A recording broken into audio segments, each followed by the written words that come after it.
I've been coming before this board for 7 months now. Coincidentally, that happens to be the same amount of time my oldest daughter experienced normal kindergarten before COVID restrictions changed the world and the schools indefinitely.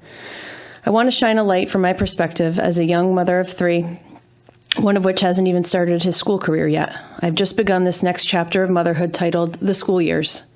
My youngest will graduate in 2037. We still have 15 more school years ahead of us. With all of the COVID changes to the classroom structure, such as remote and hybrid learning, it has given parents a bird's eye view into the classroom, as well as the curriculum that is being taught to our children.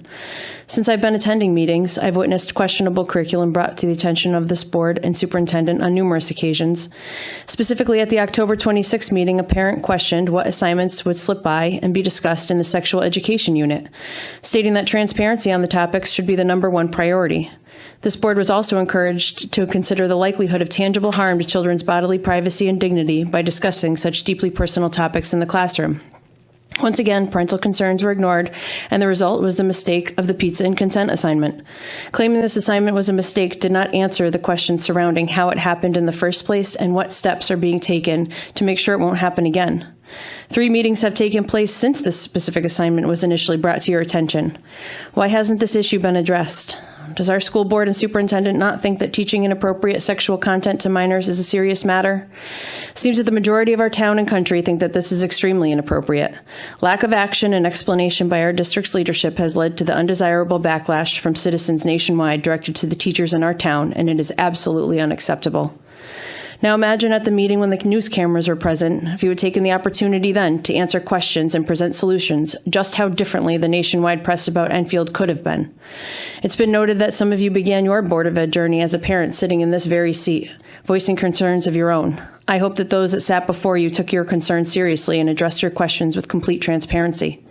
Unnecessary masking of our children was what brought me to meetings in the first place, but it was the questionable curriculum and blatant disregard for parental concerns about any topic that led me to removing my children from this school system. While we haven't regretted that decision at all, I still continue to come to meetings asking for transparency and answers so that one day, hopefully, we can feel confident in the decision to re-enroll our children.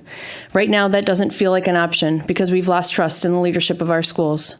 Meeting after meeting, board members choose to comment about such topics as crazy sock day, readathons, and virtual purse bingo, with no mention of the important issues brought forth during public comment other than just a simple thank you for those who spoke tonight. What is the purpose of public comment if not to hear issues surrounding the schools and then be the leadership that takes initiative to address them? Unfortunately, this board has not shown the ability to work with the parents thus far, but the creation of the committee Mr. Ungeyer has referenced, could this be what sparks the change? Honesty and transparency should be the ultimate goal in the parent-school board relationship.